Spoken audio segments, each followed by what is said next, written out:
கடவுள் மறுப்பாளர்கள் வந்து இந்த ஈஷா ஃபவுண்டேஷன் மேலே பல்வேறு குற்றச்சாட்டுகளை வந்து உயர்நீதிமன்றம் வழங்கிய தீர்ப்பை உச்சநீதிமன்றம் ரத்து செய்துள்ளது. அப்போ உயர்நீதிமன்றத்தோட தீர்ப்பின் மீது மக்களுக்கு ஒரு அவநம்பிக்கை வராதா?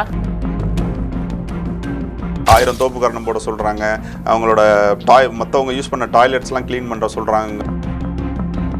லதா அண்ட் கீதா சன்னியாசிகள் வந்து என்ன பதிவு செஞ்சுருக்காங்கன்னா,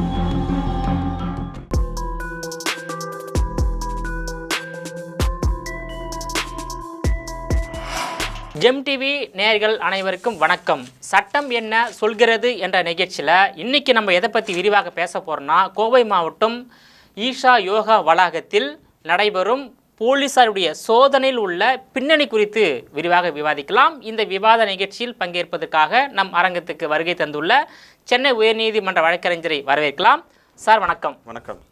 நல்லா இருக்கீங்களா? நல்லா இருக்கேன். இப்போது கோவையில் அந்த ஈஷா யோகா வளாகத்தில் 2 பெண்கள் யோகா கற்பதற்காக போயிருக்காங்க.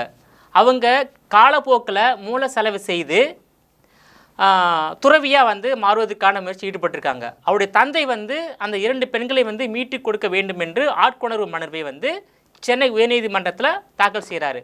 உயர்நீதிமன்றம் அந்த யோகா மையத்தில் சோதனை நடத்துவதற்கு உத்தரவு கொடுக்குறாங்க. ஆனால் அந்த உத்தரவுக்கு உச்சநீதிமன்றம் ஒரு மாற்று உத்தரவை கொடுத்துருக்காங்க. எப்படி சார் இந்த உயர்நீதிமன்றத்துக்கும் உச்சநீதிமன்றத்துக்கும் ஒரு இடையே உள்ள ஒரு மாற்று தீர்ப்பு எப்படி பார்க்குறீங்க சார்? இல்லை, இப்போ உயர்நீதிமன்றத்தில் இந்த சம்பந்தப்பட்ட லதா அண்ட் கீதா 2 மகள்களை மூளை செலவை செய்து ஈஷா யோகா சென்டரில் அடைத்து வச்சிருக்கிறதாகவும், அவர்களுக்கு உணவு கொடுப்பதில்லை, அவர்களை எங்களுடன் தொடர்பில் இருக்க செய்வதில்லை, தொடர்ந்து அவர்கள் வஞ்சிக்கப்படுகிறார்கள் என்று அவர்களின் தந்தை ப்ரொஃபஸர் காமராஜ் என்பவர் மாண்புமிகு சென்னை உயர்நீதிமன்றத்தில் ஒரு HCB ஃபைல் பண்ணுறாரு.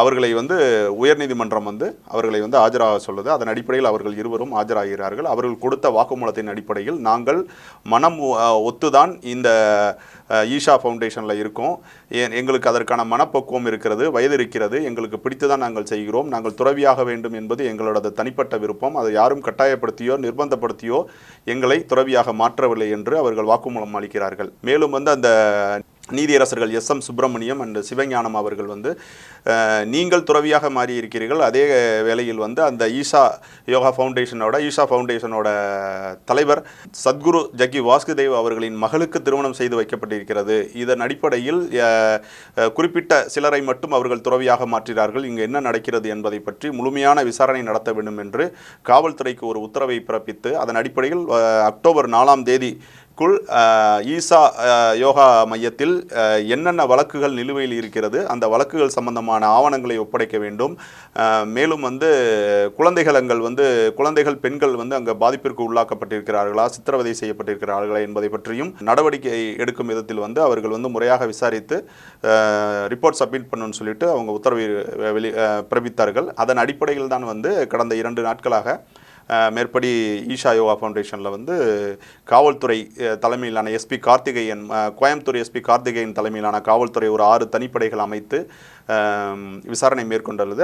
அவர்களுடன் சோசியல் வெல்ஃபேர் டிபார்ட்மெண்ட்டை சேர்ந்த அம்பிகா அவர்களும், மாவட்ட சமூக நலத்துறை சேர்ந்த திருமதி அம்பிகா அவர்களும், குழந்தைகள் நலத்துறையை சேர்ந்த அதிகாரிகளும் கலந்து கொண்டு இந்த விசாரணையை மேற்கொண்டு வருகின்றனர். அதன் அடிப்படையில் இந்த விசாரணைக்கு தடை வேண்டும் என்று ஈஷா ஃபவுண்டேஷன் சார்பாக மாண்புமிகு உச்சநீதிமன்றத்தில் ஒரு வழக்கு தாக்கல் செய்யப்பட்டது. அந்த வழக்கு அவசர வழக்காக எடுத்துக்கொள்ளப்பட்டு மாண்புமிகு உச்சநீதிமன்ற நீதியரசர் சந்திரசூட் அவர்கள் அடங்கிய 2 நீதியரசர்கள் அடங்கிய பெஞ்சில் விசாரணைக்கு எடுத்துக்கொள்ளப்பட்டு, அதன் அடிப்படையில் குறிப்பிட்ட ஒரு ஆன்மீக ஸ்தலத்தில் காவல்துறை நுழைந்து விசாரிப்பது சரியான நடவடிக்கையாக இருக்காது என்றும், அதே சமயத்தில் இதை நீதித்துறை விசாரிக்கலாம் என்றும் ஒரு உத்தரவு பிறப்பித்து மேற்படி சென்னை உயர்நீதிமன்றம் விசாரித்து வந்த வழக்கை உச்சநீதிமன்றமே விசாரிக்கும் என்றும், அக்டோபர் 4ஆம் தேதி உயர்நீதிமன்றம் அந்த இன்வெஸ்டிகேஷன் ரிப்போர்ட்டை சப்மிட் பண்ண சொன்னதை அக்டோபர் 18ஆம் தேதி உச்சநீதிமன்றத்திலேயே சப்மிட் பண்ணலான்னு சொல்லிட்டு ஒரு ஆர்டர் பாஸ் பண்ணியிருக்கிறாங்க. அதன் அடிப்படையில் ஈஷா ஃபவுண்டேஷன் சார்பில் மூத்த வழக்கறிஞர் அதுல் ரோத்கி ஆஜராகி மேற்படி 2 சன்னியாசிகள், அதாவது குறிப்பிட்ட இந்த பெட்டிஷனர் ப்ரொஃபஸர் காமராஜ் அவர்களின் மகள் லதா அண்ட் கீதா வந்து தற்பொழுது நீதியரசர்கள் முன்பு ஆஜராகி உண்மை விளக்கத்தை வீடியோ கான்ஃபரன்சிங் மூலமாக தெரிவிக்க தயாராக இருக்கிறார்கள். அதற்கு நீங்கள் அனுமதிக்க வேண்டும் என்று கேட்டுக்கொண்டதன் அடிப்படையில் நீதியரசர்கள் அதற்கான அனுமதியை வழங்கி அவர்களது தனிப்பட்ட சேம்பரில் வந்து அந்த வீடியோ கான்ஃபரன்ஸை வந்து பண்ணாங்க. அதன் அடிப்படையில் 2 சன்னியாசிகளும் ஆஜராகி தங்கள் சொந்த முடிவின் அடிப்படையிலேயே நாங்கள் வந்து இந்த சன்னியாசத்தை ஏற்றிருக்கிறோம், துறவிகளாக மாறியிருக்கிறோம், எங்களுக்கு எந்த நிர்பந்தமோ எந்த கட்டாயமோ யார் தரப்பிலிருந்தும் கொடுக்கப்படவில்லை, நாங்கள் அதற்கான முழு தகுதியை பெற்றவர்கள் என்றும் அதில் வந்து மூத்த சகோதரியான லதா என்பவர் வந்து தான் யூகேல வந்து எம்டெக் படித்த ஒரு பட்டதாரி என்றும் அதன் அடிப்படையில் தனது சகோதரி வந்து அவரும் வந்து ஒரு முதுகலை பட்டதாரி என்றும் எங்களுக்கு யார் சொல்லியும் யார் வற்புறுத்தியும் யார் நிர்பந்தத்தின் அடிப்படையில் இந்த முடிவை எடுக்க வேண்டிய அவசியம் இல்லை என்று தெரிவித்திருக்கிறார்கள். வழக்கை முழுமையாக விசாரித்த உச்சநீதிமன்றம் மேலும் வந்து நாங்கள் வெளியில் வருவதற்கு எந்த தடையும் இங்கு விதிக்கப்படவில்லை, நாங்கள் நினைத்த நேரத்தில் வெளியில் வந்து செல்கிறோம். அதே சமயத்தில் வந்து சமீபத்தில் கூட நடந்த ஒரு மாரத்தான் ரேஸில் வந்து நாங்கள் முழு சுதந்திரத்துடன் கலந்து கொண்டு ஓடினோங்கிற வாக்குமூலத்தெல்லாம் அவர்கள் சொல்கிறார்கள். அது பதிவு செய்யப்படுகிறது. மேலும் வந்து கடந்த 8 வருடங்களாக எங்கள் சுய விருப்பத்தின் அடிப்படையில் நாங்கள் இந்த ஈசா யோகா சென்டர் மூலமாக வந்து பல்வேறு நலப்பணிகளில் நாங்கள் எங்களை முழுமையாக ஈடுபடுத்தி கொண்டு வருகிறோம். இதற்கு முன்பே எனது தாயார் வந்து மாண்புமிகு சென்னை உயர்நீதிமன்றத்தில் KPS கார்பரேஷன் பெட்டிஷன் ஃபைல் பண்ணாங்க. அதன் அடிப்படையில் நாங்கள் ஆஜராகி அந்த வழக்கு வந்து டிஸ்மிஸ் செய்யப்பட்டது என்ற ஒரு தகவலையும் தெரிவிக்கிறார். அதன் அடிப்படையில் உச்சநீதிமன்றம் இந்த பரபரப்பான தீர்ப்பை வந்து வெளிப்படுத்தியிருக்கிறது. இப்போ வந்து உயர்நீதிமன்றம் வழங்கிய தீர்ப்பை உச்சநீதிமன்றம் வந்து ரத்து செய்துள்ளது. அப்போ உயர்நீதிமன்றத்தோட தீர்ப்பின் மீது மக்களுக்கு ஒரு அவநம்பிக்கை வராதா? இன்னொரு விஷயம், இந்த யோகா மையத்துக்கு போகிறப்போ இந்த மாதிரி வந்து மூல செலவு செய்து துறவியாக மாற்றுவது நியாயமான முடிவாக இருக்குமா? ஸோ நம்ம இந்தியாவில் வந்து சுப்ரீம் கோர்ட் தான் highest authority of the judicial சைடில். ஸோ சுப்ரீம் கோர்ட் வந்து ஒரு ஹைகோர்ட் கொடுக்கக்கூடிய ஒரு உத்தரவை எதிர்த்து மேல்முறையீடு செல்லக்கூடிய இடமாக உச்சநீதிமன்றம் இருக்கிறது. அந்த உச்சநீதிமன்றத்தில் அவங்களோட ஃபண்டமெண்டல் ரைட்ஸை வந்து ஈசா ஃபவுண்டேஷன் சார்பில் கிளைம் பண்ணுறாங்க. குறிப்பிட்ட அவங்க ஆன்மீக வளாகத்திற்குள் காவல்துறை வந்து அத்துமீறி இந்த குறிப்பிட்ட நான் சொன்னது போல் அந்த லதா அண்ட் கீதா சன்னியாசிகள் வந்து என்ன பதிவு செஞ்சுருக்காங்கன்னா, எங்களை வந்து கட்டாயப்படுத்தி அகைன்ஸ்ட் ஈஷா ஃபவுண்டேஷன் மேலே வந்து புகார் கொடுக்க சொல்கிறாங்க அப்படிங்கிறதெல்லாம் வந்து அவங்க பதிவு செஞ்சாங்க. அதன் அடிப்படையில் தான் அந்த தீர்ப்பு வந்து வழங்கப்பட்டு உயர்நீதிமன்றம் இந்த வழக்கை விசாரிக்க தேவையில்லை, இது உச்சநீதிமன்றமே நேரடியாக விசாரிக்கும் என்று அக்டோபர் 18ஆம் தேதிக்குள் இந்த இறுதி அறிக்கையை காவல்துறை இதுவரை கைப்பற்றிய விசாரித்த அனைத்து ஆவணங்களையும் உச்சநீதிமன்றத்தில் கொடுக்கணும்னு சொல்லியிருக்கிறாங்க. அதுபோல் வந்து இந்த துறவிகளாக அவர்கள் மாறி இருப்பது என்று அவர்களின் தனிப்பட்ட முடிவு. எல்லா மதத்திலும் வந்து தான் சார்ந்த மதத்தின் மேலே ஒரு தீவிர நம்பிக்கையுடன் வந்து அந்தந்த மதத்தில் வந்து துறவிகளாக மாறுவது என்பது ஒரு அந்த காலத்தில் இருக்கக்கூடிய ஒரு அடிப்படை உரிமையாகவே இருக்கிறது. அதன் அடிப்படையில் தான் வந்து ஈஷா யோகா மையத்தில் அவங்க வந்து சேர்ந்து அந்த யோகா கலாச்சாரத்தில் தங்களை முழுமையாக ஈடுபடுத்தி கொண்டு அதன் மேல் ஏற்பட்ட அதீத நம்பிக்கையால் வந்து இன்றைக்கி அவங்க துறவிகளாக மாறி இருக்கிறார்கள். அவர்களை யாரும் கட்டாயப்படுத்தி மாற்றவில்லை என்பதை அவர்கள் வந்து சுயமாகவே இங்கே தெரிவித்திருக்கிறாங்க.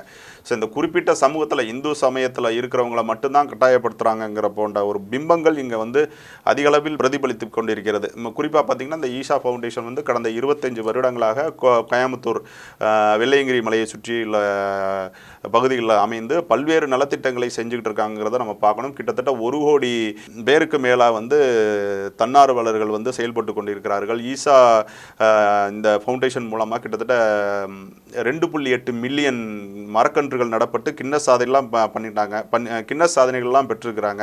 அதை முறைப்படி பராமரித்து வர்றாங்க. அவர்கள் பங்களிப்பு மூலமாகவே தமிழ்நாட்டில் வந்து கிட்டத்தட்ட வனப்பகுதி வந்து ஒரு 5% அதிகரித்திருப்பதாகவே நம்ம வந்து தகவல்கள்லாம் நம்ம வந்து வர்றதை பார்க்குறோம். ஸோ இது போன்ற ஒரு செயல்பாட்டில் வந்து ஈஷா ஃபவுண்டேஷன் வந்து நிறைய வந்து நல்ல விஷயங்கள் பண்ணிக்கிட்டு இருக்கிறாங்க. ஒரு மிகப்பெரிய யோகா நிறுவனம் கிட்டத்தட்ட வந்து உலகம் முழுவதுமே அதன் கிளைகளை பரப்பி இந்திய கலாச்சாரமான யோகாவை வந்து பல்வேறு நாடுகளுக்கு வந்து இன்றைக்கி வந்து சொல்லி கொடுத்துட்டு இருக்காங்க. அதுபோல் வந்து பல்வேறு நாடுகளிலிருந்து வந்து இங்கே தங்கியிருந்து யோகா கலையை வந்து கற்றுக்கொண்டிருக்கிறாங்கிறதையும் நம்ம வந்து அந்த குறிப்பிட்ட ஈசா மையத்தில் போய் பார்க்கும்போது பர்சனலாகவே நான் தெரிஞ்சுக்கிட்டேன். இதன் அடிப்படையில் பல்வேறு தரப்பிலிருந்து கடந்த ஒரு 15-20 வருடங்களாகவே திராவிட கழகங்களின் கொள்கையின் அடிப்படையில் வந்து திராவிட கழகங்கள் கடவுள் மறுப்பாளர்கள் வந்து இந்த ஈசா ஃபவுண்டேஷன் மேலே பல்வேறு குற்றச்சாட்டுகளை வந்து இதற்கு முன்னாடியே பதிவு செஞ்சுருந்தாங்க, சொல்லியிருந்தாங்க. அதன் அடிப்படையில் வந்து வெளிநாடுகளிலிருந்து சட்டத்துக்கு விரோதமாக இங்கு வந்து இல்லீகலாக வந்து அவங்க ஸ்டே பண்ணியிருக்கிறாங்க. அவங்களோட வீசா பீரியட் முடிஞ்சதுக்கப்புறமும் அவங்க வந்து ஸ்டே பண்ணியிருக்காங்கள புகார்லாம் இருந்தது. அதன் அடிப்படையில் பல தரப்பட்ட விசாரணைகள் மேற்கொள்ளப்பட்டு அங்கே வந்து ஈசா யோகா மையத்தில் வந்து யாரும் வந்து இல்லீகலாக ஸ்டே பண்ணலை, அதே சமயத்தில் யாரும் மைக்ரேட் ஆகலை, சுகாதாரம் சரி, அங்கே இருப்பவர்களுக்கான அனைத்து தேவையான அனைத்து வசதிகளும் முறையாக செய்து கொடுக்கப்படுகிறதுங்கிறதெல்லாம் வந்து நிரூபிக்கப்பட்ட ஒரு விஷயமாகவே இருக்குது. அது மாதிரி ஈசா மையத்தின் மேலே இதுவரைக்கும் வந்து கிட்டத்தட்ட ஒரு 7 வழக்குகள் மேலே சொல்லியிருக்காங்க. குறிப்பாக வந்து போக்சோ ஆக்டிங்லாம் வந்து மருத்துவர் மீதெல்லாம் சொன்னாங்க. அதெல்லாம் வந்து ஒரு ஃபால்ஸ் கம்ப்ளைண்ட்டாக தான் இருக்குது. குறிப்பிட்ட அந்த மையத்தில் வந்து எந்த ஒரு இந்த மாதிரி போக்சோ வழக்குகளும் பதிவு செய்யப்படவில்லை, விசாரணையும் மேற்கொள்ளப்படவில்லைங்கிறதா இது வந்து சோஷியல் மீடியாவில் வந்து குறிப்பிட்ட அந்த ஈசா ஃபவுண்டேஷனோட நற்பெயருக்கு களங்கம் விளைவிக்கும் வகையில் தான் வந்து தேவையில்லாத ஒரு புரளியை வந்து கிளப்பிட்டு இருக்காங்கிறதையும் நம்ம பார்க்கணும். ஒரு வீட்டில் 2 பெண்கள் துறவியாக மாறுவதை யார் ஏற்றுக்கொள்வாங்க? எந்த தாய் தந்தை ஏற்றுக்கொள்வாங்க? யோகா பயிற்சி பெற போனாங்க, யோகா பயிற்சி கொடுத்த அந்த பெண்கள் முறையாக வீடு திரும்பிக்கணும். வீடு திரும்பவும் அங்கேயே தங்கி இப்போ வந்து துறவியாக மாறுவதை யாரும் ஏற்றுக்கொள்ள மாட்டாங்களே. இல்லை, அதாவது யோகா கற்றுக்கொள்ள சென்றவர்கள் துறவியாக மாறி இருக்கிறார்கள் என்பது வந்து அவர்களோட தனிப்பட்ட முடிவு. இது எல்லா மதத்திலும் நடக்கிறதுங்கிறத நான் தெளிவாக சொல்லியிருக்கிறேன். குறிப்பிட்ட இந்த ப்ரொஃபஸர் காமராஜ் அவர்களின் 2 மகள்களுமே இவங்க வந்து துறவியாக மாற்றப்பட்டுள்ளார்கள் என்று மீண்டும் மீண்டும் நீங்கள் அதே கேள்வி கேட்குறீங்க. அவங்க வந்து தெளிவாக மாண்புமிகு உச்சநீதிமன்றத்தில் அவங்களோட வீடியோ கான்ஃபரன்ஸில் அப்பியர் ஆகி அவங்களோட தெளிவான விளக்கத்தை கொடுத்துருக்குறாங்க. யாரோட நிர்பந்தத்தின் அடிப்படையிலும் கட்டாயத்தின் அடிப்படையிலும் நாங்கள் எடுக்கப்பட்ட முடிவு இது அல்ல. எங்களுக்கு முழு சுதந்திரம் கிடைக்கப்பட்டுள்ளது. அவர்கள் தந்தை சொன்னது போல் எங்களுக்கு வந்து மூளை செலவு செய்யப்படவில்லை. அதே சமயத்தில் நாங்கள் வெளியே ஃப்ரீயாக மூவ் பண்ணிட்டு வர்றோம். சமீபத்தில் நடந்த ஒரு தொடர் ஓட்டப்பந்தயத்தில் கூட நாங்கள் கலந்துக்கிட்டோங்கிறதையும் அவங்க தெளிவாக பதிவு செய்கிறாங்க. ஸோ துறவியாக ஆக வேண்டும், இந்த சமூகத்திற்கு ஒரு ஆன்மீக ரீதியாக தனது பங்களிப்பை கொடுக்க வேண்டும், யோகா கலாச்சாரத்தில் தங்களை முழுமையாக ஈடுபடுத்திக் கொள்ள வேண்டும் என்று எடுத்த எங்களது முடிவு எங்களது தனிப்பட்ட முடிவு. அதற்கான மனப்பக்குவம் எங்களுக்கு இருக்கிறது, வயது இருக்கிறது என்பதை தெளிவாக கூறியிருக்கிறார்கள். அதனால் வந்து மூளை செலவை செய்தார்கள் என்பது குற்றம் நிரூபிக்கப்படாத ஒரு விஷயம். ஸோ அதுதான் இன்னும் வந்து அந்த வழக்கு வந்து உச்சநீதிமன்றத்தில் அக்டோபர் 18ஆம் தேதி அதற்கான ஆவணங்களை வந்து காவல்துறை அதிகாரி கார்த்திகேயன் வந்து சில எவிடன்ஸ்லாம் கிடச்சிருக்குன்னு சொல்கிறாங்க, அதை சமர்ப்பிப்பேன்னு சொல்லியிருக்கிறாங்க. அதன் அடிப்படையில் தான் நம்ம இதை முழுமையாக பேச முடியும். குறிப்பிட்ட இந்த லதா அண்ட் கீதா ஆகிய 2 பெண்கள் வந்து தங்களை வந்து யாரும் கட்டாயப்படுத்தவில்லை என்பதை சுப்ரீம் அத்தாரிட்டியான உச்சநீதிமன்றத்தில் வந்து அவங்க தெளிவாகவே கூறியிருக்கிறாங்க. இப்போ லதா கீதா அவர்கள் அவருடைய தந்தை காமராஜன் விருப்பத்தின்படி அந்த ஈஷா யோகா மையத்திலிருந்து வெளியே வருவதற்கான வாய்ப்பு இருக்கின்றதா, இல்லை துறவியாகவே ஆகுவதற்கான வாய்ப்பு இருக்கின்றதா? எப்படி நீதிமன்ற தீர்ப்பு எப்படி இருக்கும் சார்? இல்லை, இதில் நீதிமன்றம் வந்து ஒருவோட தனிப்பட்ட விஷயத்தில் முழுமையாக தலையிடாது. குறிப்பிட்ட ப்ரொஃபஸர் காமராஜ் அவர்கள் என்ன குற்றச்சாட்டு சொல்கிறாங்கன்னா, தொடர்ந்து என் மகள்களுடன் நாங்கள் பேசக்கூட அனுமதிக்கப்படவில்லை. அப்படி பேசணும்னா வந்து அந்த ஈசா ஃபவுண்டேஷனோட தலைவர் ஜக்கி வாசுதேவ்கிட்ட வந்து பொது மன்னிப்பு கேட்க வேண்டும் என்று எனக்கு வந்து அறிவுறுத்தப்படுகிறதுங்கிறதெல்லாம் வந்து அவர் பதிவு செஞ்சுருக்கிறாரு. அதையும் வந்து 2 குறிப்பிட்ட சகோதரிகள் வந்து கடுமையாக மறுத்திருக்கிறாங்க. அப்படியெல்லாம் யாரும் செய்யவில்லை. தொடர்ந்து இது போன்ற அவதூறான விஷயங்களை வந்து எங்கள் தந்தை வந்து பரப்புவதை ஒரு வாடிக்கையாகவே கொண்டிருக்கிறார். கடந்த 8 வருடங்களாகவே எங்களை வந்து அவங்க வந்து சித்திரவதை செய்வதாகவும், எங்களுக்கு உணவு அளிக்காமல் கொடுமைப்படுத்துவதாகவும், எங்களை வந்து அவருடன் பேச விடாமல் செய்வதாகவும், அவர் வந்து தேவையில்லாத ஒரு விஷயங்களை குறிப்பிட்ட ஒரு சில நபர்களுடன் சேர்ந்து கொண்டு அவதூறு பரப்பி வருகிறார். அதனாலேயே நாங்கள் வந்து அவரிடம் இருந்து தொடர்பில் இருந்து விலகி இருக்கிறோம் என்பதையும் கூறியிருக்கிறார். ஸோ அதன் அடிப்படையில் வந்து யாரும் அவர்களை கட்டாயப்படுத்தவில்லைங்கிறது தெளிவாக சொல்லுது. அவருக்கு உச்சநீதிமன்றம், உயர்நீதிமன்றம் எந்தெந்த வகையில் வந்து இதை சந்தேகித்ததோ அதற்கு அனைத்து கேள்விகளுக்கும் தெளிவாகவே அவர்கள் வந்து விளக்கம் அளித்துள்ளார்கள். அதன் அடிப்படையில் வந்து இவர்கள் வந்து இன்று துறவியாக மாறியிருக்கிறார்கள். துறவியை மாறியிருப்பால் மீண்டும் குடும்ப வாழ்க்கைக்கு வருவார்களா என்பது வந்து அவர்களோட தனிப்பட்ட ஒரு விஷயம். ஸோ அதில் வந்து எந்த வகையிலையும் வந்து நீதித்துறை தலையிட்டு அவர்களுக்கான வாழ்க்கையை இப்படி மாற்றிக்கொள்ளுங்கள் என்று உத்தரவிடுவதற்கான எந்த அதிகாரமும் இல்லை. ஓகே சார், இந்த ஈசா யோகா மையத்துக்கு வந்து 2 பெண்கள் வந்து துறவியாக மாறி இருக்காங்க, அது வெற்றி. அவங்க பெற்றெடுத்த தாய் தந்தையுடைய எதிர்காலம் எப்படி இருக்கும்? ஏன்னா இவங்க தான் அவங்கள பார்த்துக்கணும், எப்படி இருக்கும் அதை சொல்லுங்க. இல்லை, இதில் தாய் தந்தையை பார்த்து கொள்ள வேண்டும்ங்கிற கடமை வந்து இருக்கே ஒழிய அதுக்காக தாய் தந்தையை பார்ப்பதற்காக தங்களுக்கு பிடித்த ஒரு விஷயத்தை செய்யக்கூடாது என்பது வந்து இண்டிபெண்டன்சி வந்து விட்டு கொடுக்கணுங்கிறது வந்து எந்த சட்டத்திலும் இல்லை. ஸோ அவர் ஓய்வு பெற்ற ஒரு பேராசிரியர், அவருக்கு போதுமான பென்ஷன் வருவதற்கான வாய்ப்புகள் இருக்கிறது. வரும் வரும் அதே சமயத்தில் வந்து ஏற்கனவே அவர் கடந்த 8 வருடங்களுக்கு முன்பாகவே அவர் தாயார் வந்து மாண்புமிகு சென்னை உயர்நீதிமன்றத்தில் இதே மாதிரி ஒரு கேபிஎஸ் கார்பஸ் பெட்டிஷன் ஃபைல் பண்ணியிருக்கிறாங்க. ஸோ அதுவும் வந்து முடித்து வைக்கப்பட்டுள்ளது. அவர்கள் வந்து தொடர்ந்து தன் தாய் தந்தையுடன் வசிப்பதை வந்து விரும்பவில்லை. நாங்கள் துறவியாக மாறிவிட்டோம், எங்கள் ஆன்மீகத்திற்காக எங்களது மிச்ச வாழ்க்கையை வந்து நாங்கள் வாழ விரும்புகிறோம்னு தான் அவங்க சொல்லியிருக்கிறாங்க. இப்போ கௌதம புத்தர் இருந்தார், அவர் வந்து அரச குடும்பத்தை விட்டுட்டு, ஒரு அரச குடும்பத்தில் பிறந்த ஒரு அரசர் குடும்பத்தை விட்டுட்டு வரலையா? குடும்பத்தை விட்டுட்டு இன்னைக்கு துறவியா வந்து இன்னைக்கு வந்து உலகமே போற்றக்கூடிய ஒரு மிகப்பெரிய ஒரு துறவியா இருந்து இன்னைக்கு அவரோட வழியை வந்து நிறைய பேர் பின்பற்ற, அவர் மதத்தை வந்து நிறைய பேர் பின்பற்றி வாழலையா? துறவரம் என்பது அவர்களோட தனிப்பட்ட முடிவு. பட்டினத்தார் இருக்காரு, வள்ளலார் இருக்காரு, இவங்கெல்லாம் துறவரம் மேற்கொண்டவர்கள். இது அவர்களோட தனிப்பட்ட முடிவு. குடும்ப வாழ்க்கையிலிருந்து ஒதுங்கி இருக்கிறார்கள். அதற்காக தான் அவர்கள் துறவரம் ஏற்ற பின்பு, அதாவது அவர்கள் செய்ய வேண்டிய கடமைகளெல்லாம் செய்துவிட்டு தான் துறவரம் மேற்கொள்ள வேண்டும் என்று ஒரு கலாச்சாரம் மரபே இருக்கிறது. அந்த மரபின் அடிப்படையில் தான் இது பின்பற்றப்பட்டு வருகிறது. அதனால் தான் அவர்களுக்கு இயற்கையில் வைத்த பெயரை மாற்றி அவருக்கு வந்து பெயர் பரிந்துரைக்கப்படுகிறது. அதுபோல தான் இந்த சம்பந்தப்பட்ட அந்த லதா கிருஷ்ணா அவர்களுக்கும் மயு என்று வந்து ஈஷா யோகா மையத்தில் பெயர் மாற்றம் செய்யப்பட்டு அவர்கள் ஆன்மீக பணியில் வந்து தொடர்ந்து தங்களை ஈடுபடுத்தி கொண்டு வருகிறார்கள். அதனால் காலங்காலமாக துறவரம் என்பது வந்து புத்தர் காலத்திலிருந்தே வள்ளலார், பட்டினத்தார் என்று நாம் நிறைய பேரை பார்த்துட்டு அவங்களோட வழியையும் பின்பற்றி வருகிறோம். ஸோ அதனால் வந்து இந்த குறிப்பிட்ட இந்த 2 பெண்கள் எடுத்த முடிவு அவர்களின் சுய முடிவு. இதில் வந்து தாய் தந்தை இல்லையா, அவர்களை பார்க்க வேண்டிய கடமை இருக்கிறதா என்பதை வந்து நம்ம வந்து அவர்களின் தனிப்பட்ட முடிவில் வந்து நம்ம யாரும் தலையிட முடியாது. நீதிமன்றமே தலையிட முடியாத போது நீங்களும் நானும் அதை பற்றி பேசி எந்த பிரயோஜனம் இல்லை. ஈஷா யோகா மையத்தில் நிறைய சர்ச்சைகள் இருப்பதாகவும் தகவல் வந்திருக்குல்ல சார்? நீங்கள் கேட்ட கேள்விக்கு பல்வேறு காலகட்டங்களில் ஈஷா மையத்திலிருந்து இதற்கான பதிலை வந்து தெல்ல தெளிவாக கொடுத்திருக்கிறாங்க. உயர்நீதிமன்றத்திலையும் இந்த வழக்கு வந்து முடித்து வைக்கப்பட்டிருக்கிறது. யானை வழித்தடங்களில் வந்து ஈஷா யோகா மையம் வந்து கட்டிடங்களை கட்டியிருக்கிறார்கள். இதனால் வந்து யானை வழித்தடங்கள் இல்லாமல் வந்து அங்கே இருக்கிற சுற்றியுள்ள கிராமப்புறங்களில் வந்து யானை வந்து நுழைந்து அங்கிருக்க மக்களுக்கு வந்து உயிருக்கு ஆபத்து விளைவிக்கும் வகையில் வந்து அங்கே இருக்குன்னுலாம் வந்து சொல்லியிருந்தாங்க. இதை வந்து வனத்துறையும் வந்து தெளிவாக சொல்லியிருக்கு. ஈஷா யோகா மையத்தில் வந்து மத்திய மாநில அரசுக்கு உட்பட்ட வனப்பகுதிகளில் எந்த ஒரு கட்டிடங்களும் அத்துமீறி கட்டவில்லை என்று அந்த வனத்துறையினர் வந்து தெளிவாகவே சர்டிஃபிகேட் பண்ணியிருக்கிறாங்க.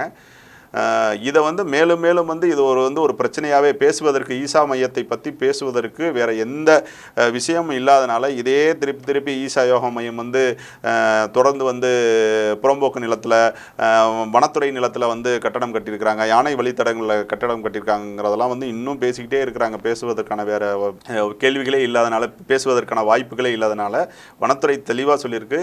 யானைகள் வருவதற்கான 88 வழித்தடங்களில் ஈஷா யோகா மையம் எந்தவித இடத்தையும் ஆக்கிரமிக்கவில்லை. அதுபோல வந்து document reference number CFCIT of 07/2013 வந்து தெளிவாக சொல்லியிருக்கிறாங்க. ஈஷா யோகா மையம் முழுவதுமாக பட்டா நிலத்தில்தான் கட்டிடங்கள் கட்டியிருக்கிறது என்பதையும் தெளிவாக சொல்லியிருக்கிறாங்க. இது எல்லாமே ஒரு பேசுபொருளாகவே கடந்த 25 வருடங்களாக இங்கே வந்து இந்த பெரியார் கொள்கையை பரப்பி வரும் ஒரு குறிப்பிட்ட நபர்கள் வந்து இந்த ஆன்மீக ரீதியாக சேவைகள் செய்து இன்னைக்கு உலகளாவில் மிகப்பெரிய ஒரு நற்பெயரை பெற்றிருக்கும் ஈஷா மையத்தை வந்து தொடர்ந்து அவர்களின் நற்பெயரை களங்கம் விளைவிக்கும் வகையில் தான் வந்து இது போன்ற அவதூறான செய்திகளை பரப்பி வருகிறார்கள் என்கிறத நம்ம வந்து தெளிவாக புரிஞ்சுக்க முடியுது. ஸோ குறிப்பிட்ட அந்த வனத்துறையும் வந்து ஈஷா யோகா மையம் வந்து வனப்பகுதிகளை வந்து ஆக்கிரமிக்கலன்னு சொல்லியிருக்கிறாங்க. தமிழ்நாடு அரசும் வந்து தெளிவாகவே வந்து நான் குறிப்பிட்ட இந்த CFCIT of 7/2013 டாக்குமெண்ட் ரெஃபரன்ஸ் நம்பர்களையும் தெளிவாக சொல்லியிருக்கிறாங்க. இது மறுபடியும் இதை பற்றி பேசுகிறதுனால மதிப்பிற்குரிய அரசு துறையை வந்து இவர்கள் தொடர்ந்து வந்து அவமதிப்பதாகவே தான் பார்க்க முடியுது. சரி, ஓகே. இனி எதிர்காலத்தில் வந்து இந்த மாதிரி வந்து அந்த ஈஷா யோகா மையத்தில் யோகா பயிற்சி பெற சென்ற இருவர்களை வந்து துறவியாக மாற்றிருக்காங்க. எதிர்காலத்தில் வந்து இளைஞர்கள் மீண்டும் அந்த யோகா மையத்துக்கு யோகா பயிற்சி பெற போக வாய்ப்பு இருக்கா சார்? இந்த ஈஷா பர்டிகுலராக இந்த ஈஷா ஃபவுண்டேஷனில் பார்த்தீங்கன்னா கிட்டத்தட்ட 1 கோடி வாலண்டியர்ஸ்க்கு மேலே உலகளவில் இருக்கிறாங்க. இதில் பார்த்தீங்கன்னா ஒரு 100-150 துறவிகள் தான் இது வரைக்கும் இருக்கிறாங்க. யாரையும் கட்டாயப்படுத்தி அந்த ஈஷா ஃபவுண்டேஷனில் வந்து துறவிகளாக மாறுவதற்காக எந்த நிர்பந்தமும் செய்யவில்லைங்கிறத வந்து நான் தெளிவாக சொல்லிட்டேன். அதே சமயத்தில் ஈஷா ஃபவுண்டேஷன் சார்பில் நிறைய விஷயங்கள் பண்ணிக்கிட்டு இருக்காங்க. இது வரைக்கும் 2.8 கோடி மரக்கன்றுகள் நட்டுருக்காங்க. அதை வந்து சிறப்பாக செஞ்சுக்கிட்டு இருக்காங்க. 5% வனப்பகுதிகளை வந்து அதிகப்படுத்தி இருக்கிறாங்கிற ரெக்கார்ட்ஸ்லாம் இருக்குது. அது மாதிரி ஈசா வில்லேஜஸ் வந்து கிட்டத்தட்ட 7000 வில்லேஜஸ்க்கு மேலே தத்தெடுத்து அங்கே இருக்கிற கிராமப்புற பகுதியில் இருக்கிற ஏழை எளிய மக்களுக்கு கல்வி அடிப்படையிலான தேவைகளை செஞ்சு வர்றாங்க. அடிப்படை சுகாதார வசதிகளை மேம்படுத்தி வர்றாங்க. இது போன்ற நல்ல செயல்களை வந்து அவங்களோட CSR ஆக்டிவிட்டீஸில் செஞ்சுட்டு இருக்கிறாங்க. ஸோ இது போன்ற விஷயங்களெல்லாம் யாருமே பேசவில்லை, பேசுவதும் இல்லை, அதை சொல்வதும் இல்லை. அதற்கும் மேலாக நம்மளோட இந்திய பாரம்பரிய கலையான யோகா கலையை வந்து உலகளவில் எடுத்து சென்று நிறைய பேரை வந்து அதை செயல்படுத்தி அவங்கள வந்து ஒரு இயற்கையோடு உயிர் நோக்கத்தோடு வாழ்வதற்கான அனைத்து வேலைகளையும் செஞ்சு வர்றாங்க. அதன் அடிப்படையில் வந்து ஈஷா யோகா வந்து இந்தியாவிற்கு ஒரு மிகப்பெரிய ஒரு நல்ல கௌரவமான நிலைக்கு வந்து எடுத்து செல்வதற்கான மிக முக்கிய பங்கை வந்து நான் எடுத்து செல்ல இருக்கிறத நம்ம பார்க்கணும். அதற்கான அனைத்து விஷயங்களையும் அவர்கள் செய்து கொண்டு வராங்க. கடந்த 25 ஆண்டுகளாக ஏதாவது வகையில் வந்து அவர்களோட பெயர்களை வந்து களங்கம் விளைவிக்க வேண்டும், அவர்களது நற்பெயர்களுக்கு வந்து களங்கம் விளைவிக்க வேண்டும் வகையில் தான் வந்து இந்த திராவிட கலாச்சார நபர்கள் வந்து தொடர்ந்து இது போன்ற செயல்களில் ஈடுபட்டிருக்காங்கிறத பார்க்கணும். யாரையும் துறவியாக கட்டாயப்படுத்தவில்லை. அதை அவர்களே வந்து தெளிவாக சொல்லியிருக்கிறார்கள். இனிவரும் காலங்களிலும் யாரையும் அவர்கள் துறவியாக மாற வேண்டும் என்று நிர்பந்திக்க வேண்டிய அவசியமும் இல்லை. அவர்களே தன்னார்வலராக வருகிறார்கள். அந்த கொள்கையை வந்து ஈர்த்து யோக கலையின் மேல் உள்ள அதீத நம்பிக்கையாலும் அவர்களின் செயல்பாட்டில் மேல் எடுத்துக்கொண்ட ஒரு தனிப்பட்ட ஒரு ஈர்ப்பாலும் தான் வந்து அவங்க வந்து அங்கேயே தங்களது வாழ்க்கையை கழித்து கொண்டிருக்கிறாங்கிறது தான் பார்க்கணும். அதனால் ஈஷா ஃபவுண்டேஷன்லேருந்து யாரையும் கட்டாயப்படுத்தி துறவியாக மாற்றுவதற்கான எந்த வேலையும் இதுவரை செய்யவில்லைங்கிறத வந்து நம்ம புரிஞ்சுக்கணும். அதை வந்து எந்த ஹக்குகளும் உறுதி செய்யவில்லை. குறிப்பாக அந்த வனத்துறை பதிவு செஞ்சிருக்கிறது, அதே சமயத்தில் வந்து இது தமிழ்நாடு கவர்மெண்ட் சொல்லியிருக்கிறது. இது அடிப்படையில் வந்து அவங்களோட கட்டிடமும் வந்து முறையாக அவர்கள் பட்டா நிலத்தில் தான் அவங்க கட்டியிருக்கிறாங்க. இப்போ யோகா ஈஷா மையத்துக்கு செல்லக்கூடிய இளைஞர்களுக்கு, குறிப்பாக யோகா கற்றுக்கொள்ள செய்யும் இளைஞர்களுக்கு வந்து உரிய பாதுகாப்பு இருப்பதாக நினைக்கிறீங்களா? இல்லை, அதுதான் சொல்கிறேன். இது வரைக்கும் அது போன்ற நிறைய வழக்குகள் கொடுக்கப்பட்டு எதுவுமே உறுதி செய்யப்படவில்லை. அவர்கள் வந்து உயிர் நோக்கத்தை தெரிந்து கொள்வதற்காக தான் அந்த யோகாவே அவர்கள் கற்றுக் கொடுக்கிறார்கள். அங்கே யாருக்கும் வந்து முறையான பாதுகாப்பு இல்லாமல் இல்லை. அது ரொம்ப நீங்கள் ஈஷா யோகா சென்டர் போய் நீங்கள் பார்த்துருந்தீங்கன்னா நீங்கள் அதை முழுமையாக செஞ்சுருப்பீங்க. நான் ஒரு 4 முதல் 5 தடவை நான் அங்கே சென்றிருக்கிறேன். தனிப்பட்ட முறையில் அந்த வகுப்புகளில் கலந்து கொண்டிருக்கிறேன். யாரையும் கட்டாயப்படுத்தியோ நிர்பந்தப்படுத்தியோ அவர்கள் எதுவும் சொல்லவில்லை. குறிப்பிட்ட ஒரு சிலரெல்லாம் வந்து 1000 தோப்பு காரணம் போட சொல்கிறாங்க, அவங்களோட மற்றவங்க யூஸ் பண்ண டாய்லெட்ஸ்லாம் க்ளீன் பண்ணுற சொல்கிறாங்கிறதெல்லாம் குற்றச்சாட்டு சொன்னாங்க. அதெல்லாம் வந்து எந்தவித உறுதியும் செய்யப்படாத ஒரு தகவல். ஏதாவது ஒரு வகையில் வந்து இவங்களோட பெயருக்கு களங்கம் விளைவிக்க வேண்டும் என்ற நோக்கத்தில் தான் வந்து தொடர்ந்து அவங்க பரப்பிக்கிட்டு இருக்கிறாங்க. அதை தான் மறுபடியும் நான் சொல்ல வரேன். இது சம்பந்தமாக வழக்கு வந்து உச்சநீதிமன்றத்தில் நிலுவையில் இருக்கிறது. மேற்படி போலீஸ் இன்வெஸ்டிகேட் பண்ணது, social welfare department, child welfare department investigate பண்ண எல்லா ரிப்போர்ட்ஸும் வந்து அக்டோபர் 18ஆம் தேதி மாண்புமிகு உச்சநீதிமன்றத்தில் வந்து அவங்க சமர்ப்பிக்க போகிறாங்க. அதன் அடிப்படையில் தான் வந்து அடுத்து ஈஷா யோகா மையத்தின் மீது என்ன மாதிரியான நடவடிக்கை எடுக்கப்படும். அவர்கள் வந்து இந்த குறிப்பிட்ட 2 சகோதரிகள் வந்து தாங்கள் வந்து தன்னிச்சையாக எடுத்தப்பட்ட முடிவு என்பதில் வந்து அவங்க உறுதியாக இருக்கிறாங்க. ஸோ இந்த வழக்கின் அடுத்த கட்ட நகர்வு வந்து அக்டோபர் 18க்கு அப்புறம் தான் நம்ம பார்க்க முடியும். சரி சார், உங்கள் விரிவான தகவலை ஜெம்டி நேயர்களுக்காக பகிர்ந்து கொண்டமைக்கு ரொம்ப நன்றி சார். நன்றி, வணக்கம். நேயர்களே, மீண்டும் இது போன்ற மற்றொரு சட்டம் என்ன சொல்கிறது என்ற நிகழ்ச்சியில் சந்திக்கிறேன். அதுவரையில் உங்களிடமிருந்து விடைபெறுவது நான் உங்கள் விஜயபாலன்.